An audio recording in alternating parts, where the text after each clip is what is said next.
아멘. 자, 오늘은 성령 안에서 기도하라. 이런 제목입니다. 성령 안에서 기도하라. 오늘 우리가 읽었던 이 본문 말씀은 예수님께서 믿는 자들에게 말씀하신 그런 내용입니다.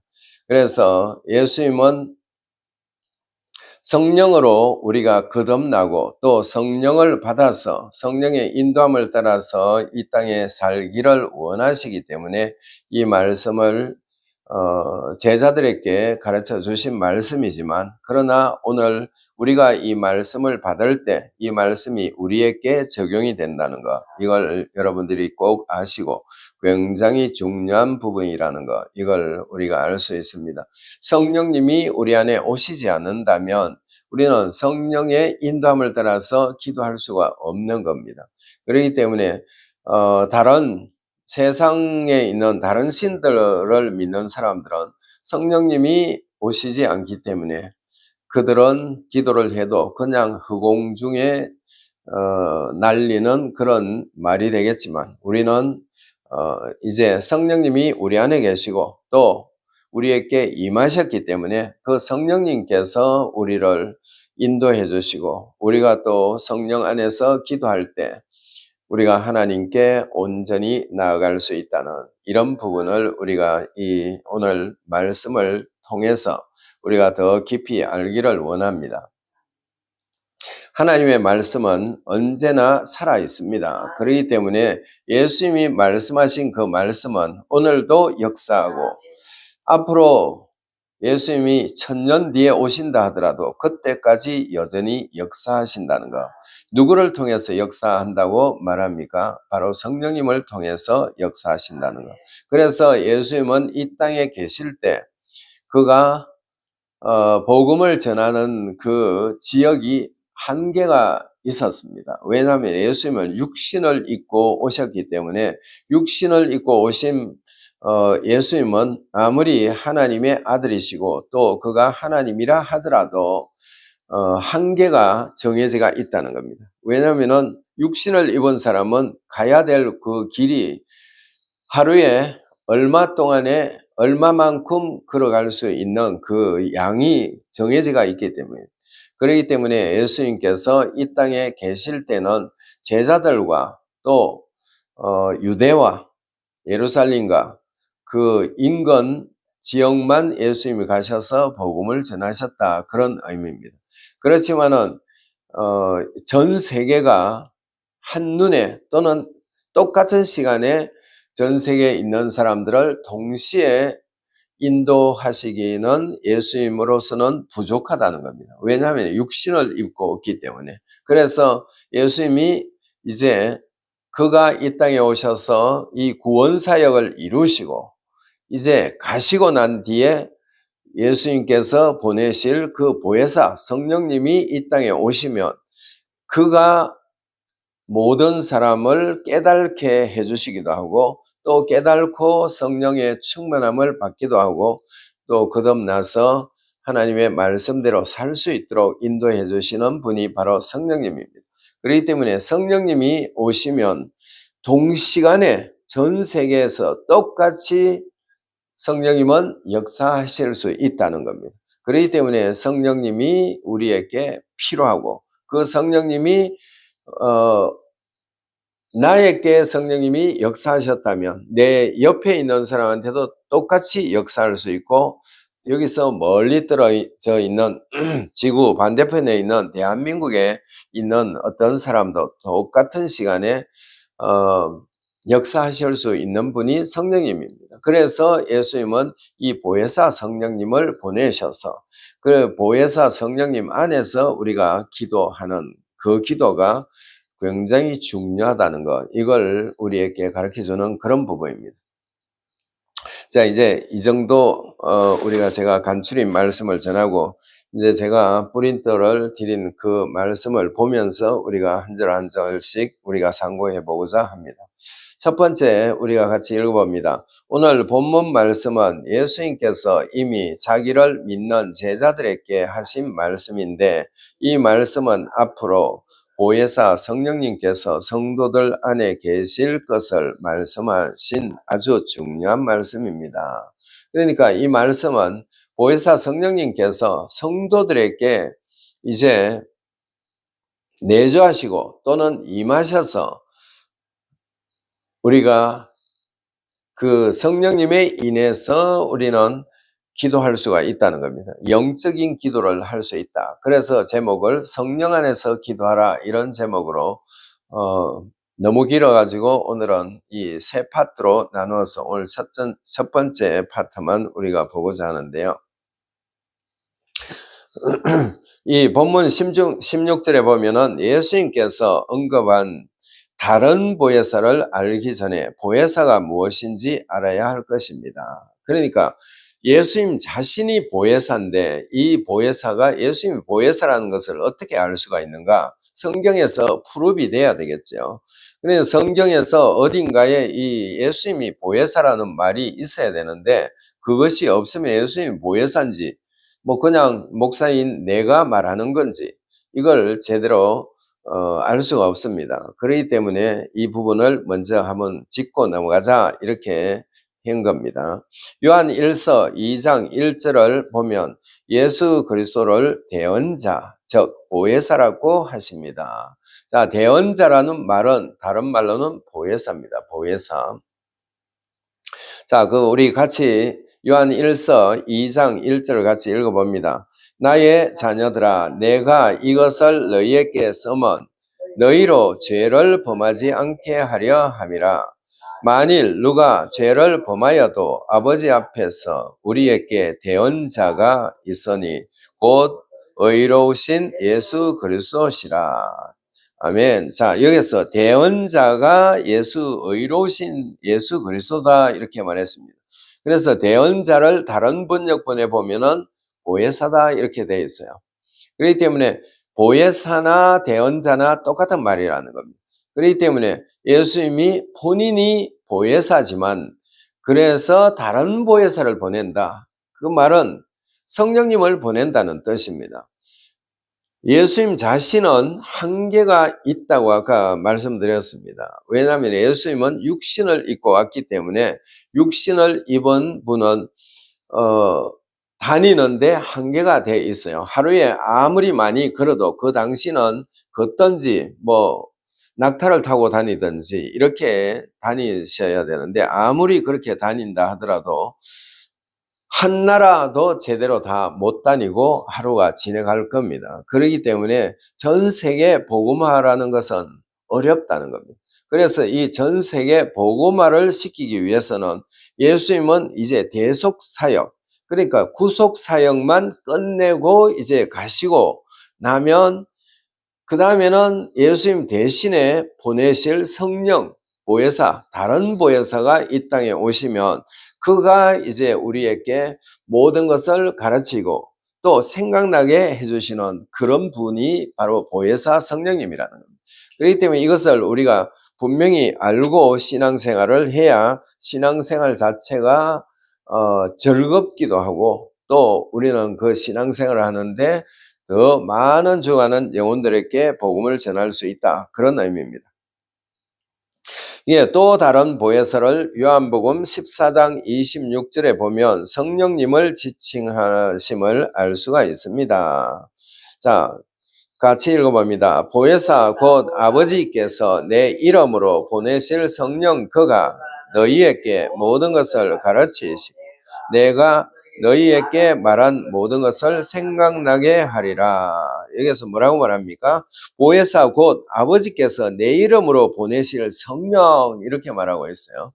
그러니까 보혜사, 왜 아까는 다른 보혜사를 했는데 왜 여기서는 그냥 보혜사라고 했을까? 자, 성경이 항상 전개되는 것이 1장에서는 전체를 아웃라인으로 하고 그 다음에 가서는 좀 더 거기에서 디테일하게 하다가 그 다음에는 앞에서 말한 것을 일부를 빼고 이제 다 알아들었으니까 성령님으로 이제 표기를 했다는 거 그런 걸 알 수가 있어요. 계속 다른 보혜사 할 필요가 없겠죠.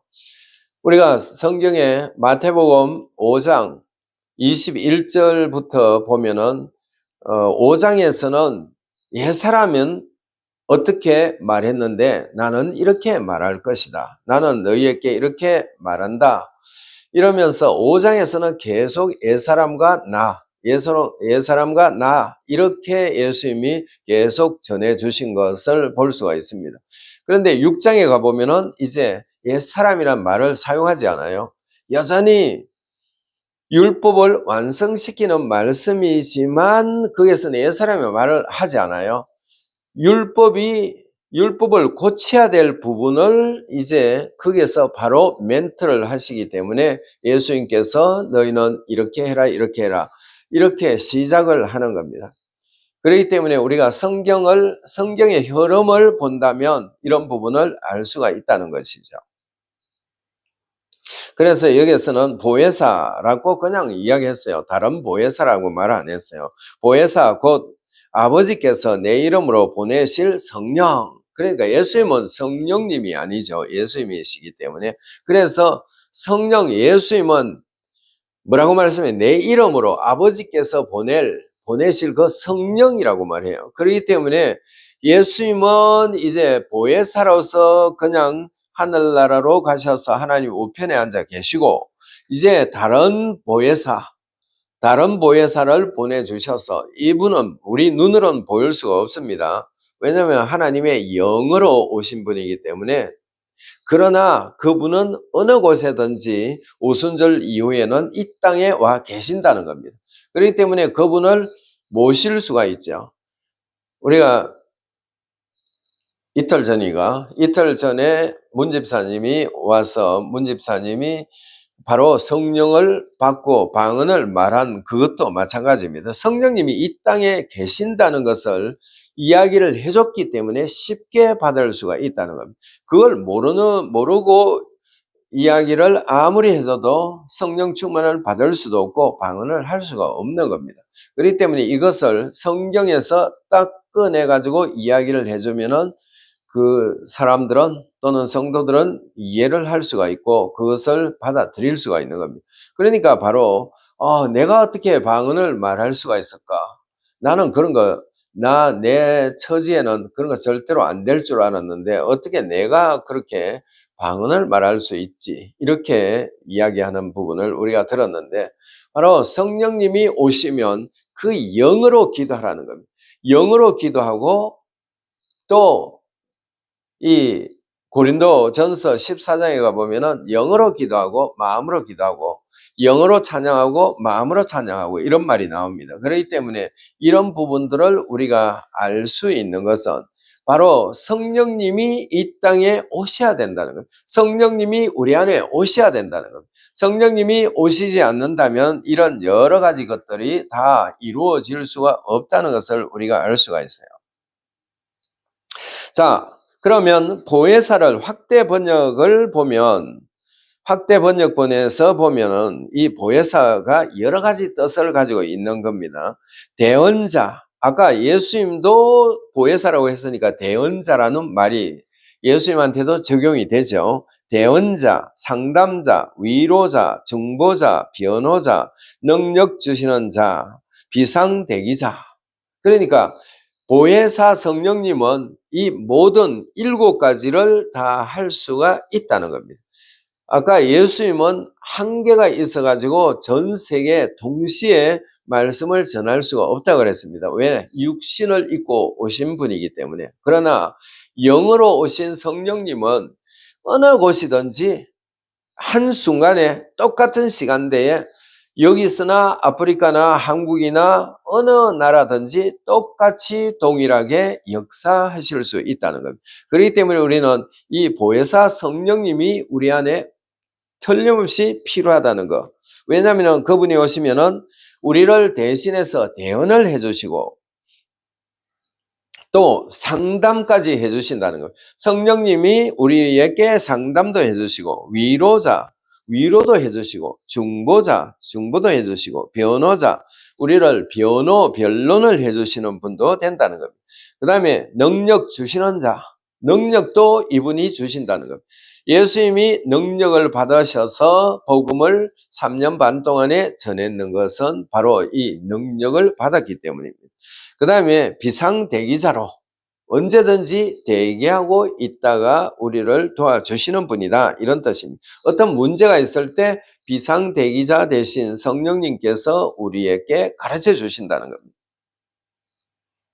자, 이 말씀에서 보혜사는 성령님이라는 말씀이심을 잘 마음에 새기시기 바랍니다. 자, 그래서 보혜사다 이러면 바로 성령님이다, 이렇게 하라는 겁니다. 첫 번째 보혜사는 예수 그리스도지만 예수 그리스도는 지금 여기 안 계셔요. 영으로서 예수님 대신에 오신 성령님께서 이 땅에 와 계시는데, 그분은 뭐를 전했다? 예수 그리스도께서 이 땅에 오셔서 전하신 말씀을 성령님은 그 말씀을 전한다는 겁니다. 그렇기 때문에 보혜사 성령님은 예수님께서 이 땅에 오셔서 전하셨던 모든 말씀을 이제 더 성도들이 쉽게 풀어서 쫙 늘어서 나서 그것을 보고 깨달고 예수님의 그 길을 가라는 것입니다. 그렇기 때문에 우리가 예수님을 믿고 이제 예수님의 그 뜻대로 사는 것은 성령님이 우리를 인도해 주시고 우리를 중보해 주시고 아까 우리를 위로해 주시고 우리에게 능력도 주시고 5분 대기조처럼 대기를 해서 우리에게 가르쳐 주신다는 겁니다. 자, 보혜사는 진리의 영이라고 본문 17절에서 말씀하십니다. 17절 우리 같이 읽어봅니다.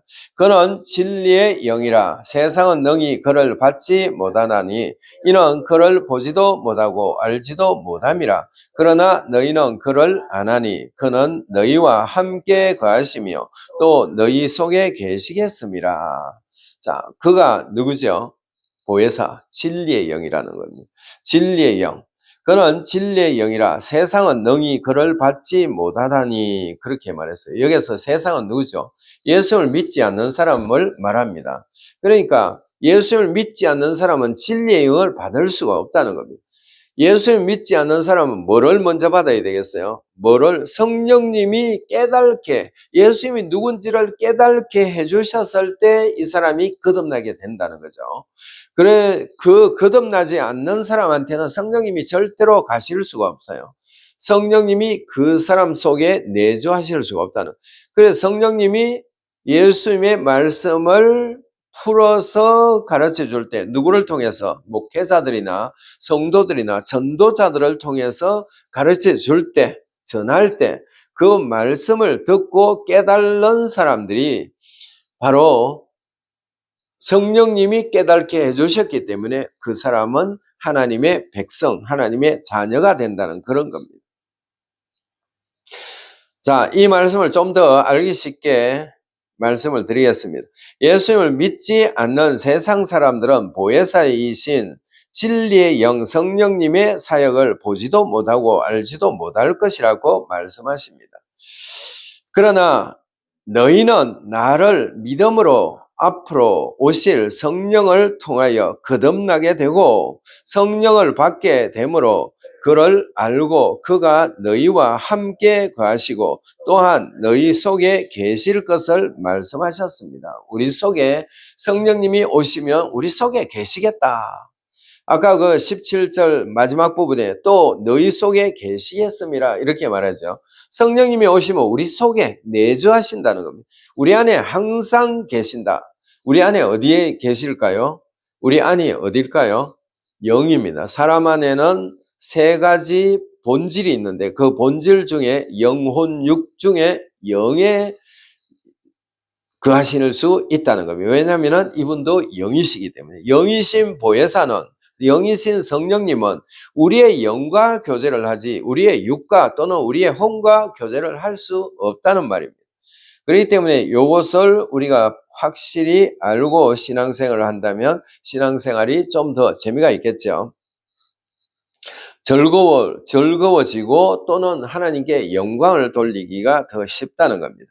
자, 우리 주 예수 그리스도께서 이런 말씀을 하신 것은 예수님을 믿고 세상에 살 때 그 사람 안에 성령님이 임하셔서 임하셔야 세상을 이길 수가 있고 예수님의 정인된 삶을 살 수가 있다는 것입니다. 그분이 우리 안에 와 계셔야만이 우리가 복음을 전하는데 우리가 좀 더 잘 전할 수가 있다는 겁니다. 그래서 오늘 말씀의 제목을 성령 안에서 기도하라고 정하게 되었습니다. 이제 여러분들에게 제가 질문을 하겠습니다. 여러분은 물과 성령으로 거듭나고 성령을 받았습니까? 자, 그러면은 성령을 받았다면 이제 성령에 따라서 삶을 사셔야 됩니다. 성령님의 지시를 따라서, 인도를 따라서 아까 몇 가지 한다고 그랬어요? 7가지. 대언자, 상담자, 위로자, 정보자, 변호자, 능력 주시는 자, 비상대기자. 바로 이분이 이 일을 하시기 때문에 이제 이분의 그 인도를 따라서 우리가 살아야 된다. 그 말입니다. 그래서 오늘은 첫 번째, 영으로 기도하고 마음으로 기도하십시오. 이것을 첫 번째 이 부분만 이제 말씀을 전하고자 합니다. 자, 고린도 전서 14장 15절 한번 같이 읽어봅니다. 그러면 어떻게 할까? 내가 영으로 기도하고 또 마음으로 기도하며 내가 영으로 찬송하고 또 마음으로 찬송하리라. 아멘. 그 다음에 제가 여러 곳에서 말씀을 전해보면 본절에서 말씀하시는 영으로 기도하고 또 마음으로 기도하며에 대한 말씀을 이해하지 못하는 사람들이 많았습니다. 영으로 기도한다. 이 말은 우리가 마음을 다해서 기도한다. 이걸 대개가 영으로 기도한다. 이렇게 알고 있는데 사실은 그 말이 아닙니다. 마음을 다해서 한다는 말은 여기서 영으로 기도하고 마음으로 기도하며 라는 말이 있기 때문에 마음으로 아까 그거는 마음으로 기도하는 것이 영으로 기도하는 것이 아니다는 거예요. 그래서 영으로 기도한다는 것은 방언을 말하는 겁니다. 방언으로 기도하고 마음으로는 우리말로 기도하는 겁니다. 우리말로 우리 마음에 있는 말을 하나님께 아뢰는 것. 이럴 때 마음으로 기도하고 영으로 기도한다. 이렇게 말합니다.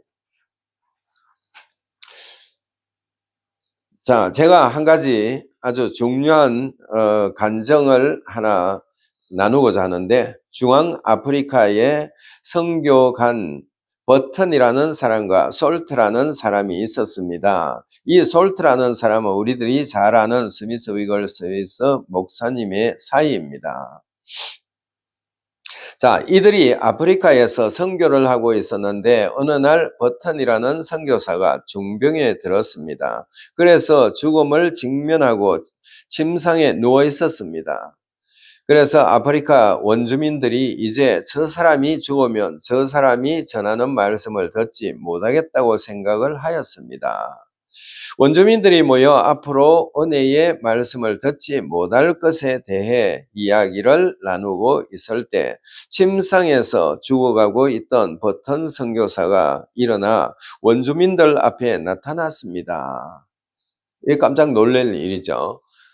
죽는다고 생각을 했는데 아마 그 아프리카니까 뭐 말라리아라든지 어떤 열병 아주 희귀병이 걸려가지고 그 병은 죽을 수 있는 병이라는 걸 원주민도 알았기 때문에 이제 그렇게 생각을 했던 겁니다. 그런데 이 사람이 갑자기 일어나가지고 원주민 앞에 떡 나타난 겁니다. 그래서 이 사람들은 아니 죽을 사람이 어떻게 저렇게 나타났는가 생각했겠죠.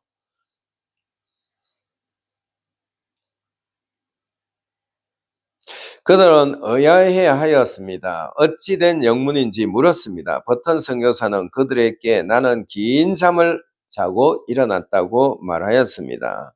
또한 그는 병이 걸려 침상에 누워 있었던 것도 전혀 몰랐다고 말했습니다. 이 사건은 미스테리로 남았습니다. 그러던 중 그는 영국으로 방문할 일이 있어서 방문을 했는데 어떤 여인이 버튼 형제님 혹시 일기를 가지고 있습니까? 라고 물었습니다. 그래서 그 버튼 형제는 네 가지고 왔습니다 라고 말했습니다. 그 여인은 내 이야기가 끝나기 전에 일기장을 펴지 마세요 라고 당부를 했습니다. 그 여인은 이런 이야기를 하였습니다. 오래전에 나는 기도하고 싶은 부담감이 속에서부터 강하게 일어나서 기도해야겠다고 생각하고 기도할 자리를 찾아 성령의 인도함을 따라 방언으로 기도를 하였습니다. 아프리카가 보이고 또 한 사람이 침상에 누워 있는 모습이 보였습니다. 계속 기도하는데 그 사람이 침상에서 일어나는 것을 보고 방언 기도를 중단했습니다. 자, 여기서 영어로 기도를 했더니 자기도 모르는 어떤 사람을 살린 겁니다. 죽어가는 한 사람이 버튼이라는 이 사람을, 선교사를 이 영어로 기도했을 때 그 사람을 살렸다는 겁니다. 그러니까 우리가 영어로 기도는 우리는 모르지만 뭔가 비밀을 말하고 있기 때문에 이것이 굉장히 성도에게는 좋다는 겁니다. 이걸 알아야 되는데 이걸 대개가 모르니까 방언을 그냥 무시해버리는 그런 경향이 있는데 그렇지가 않다는 겁니다. 이 방언 기도는 개인에게는 최고의 좋은 기도가 방언 기도라는 겁니다. 이제 그 일기장을 꺼내 열어보세요 하고 그 여자분이 말했습니다. 찾아보니 기도한 그날 버튼이라는 선교사님이 침상에서 일어난 날인 것을 확인하게 되었다. 이렇게 말했습니다. 바로 이것이 뭔가 성령 안에서 기도했더니 영으로 기도하는 어떤 자매의 입술을 통해서 그 사람이 살아났다는 겁니다. 영어로 기도를 했더니 하나님께서 이 비밀을 말하기 때문에 이 비밀이 뭐죠? 그 선교사를 살리는 비밀의 기도라는 겁니다. 바로 이 기도를 했더니 그 사람이 살아났다는 겁니다. 이것은 굉장히 중요하고요. 그래서 우리가 영어로 기도하는 것, 영어로 방언으로 기도하는 것이 이렇게 중요하다는 것을 여기서 말해주는 그런 부분입니다. 사도 바울은 자기가 영어로 기도하고 마음으로 기도하고 영어로 찬송하고 마음으로 찬송한다는 것을 말하였습니다. 영의 기도, 즉 방언 기도는 하나님과 비밀을 말하는 것이기 때문에 성도들에게 아주 중요하다는 것을 말하고 있습니다. 아주 중요하다. 그래서 이 방언 기도는 그냥 대개가 은사 중에 꼬레비 은사다 이렇게 생각을 하는 그런 사람들이 많은데 그렇지 않습니다. 방언은 자기를 굉장히 세워주는 역할, 자기를 세워주는 역할, 또 다르게는 뭐죠? 하나님과 직통 전화를 한다는 겁니다. 직통으로 이야기를 하기 때문에 이것이 굉장히 중요하다는 겁니다. 그렇기 때문에 방언 기도를 많이 할 때 이 방언 기도가 역사한다는 것. 자, 영의 기도, 즉 방언 기도는 하나님과 비밀을 말하는 것이기 때문에 성도들에게 아주 중요하다는 것을 알아야 합니다. 고린도전서 14장 2절을 보며 방언을 말하는 자는 사람에게 하지 아니하고 하나님께 하나니 이는 알아듣는 자가 없고 영으로 비밀을 말함이라. 그러니까 영어로 하나님께 비밀을 말하기 때문에 굉장히 중요하다는 겁니다. 모든 크리스찬들은 영어로 방언 기도를 할 수 있어야 된다는 것. 이것을 하지 못하면은 영적인 세계에 들어갈 수가 없다는 겁니다.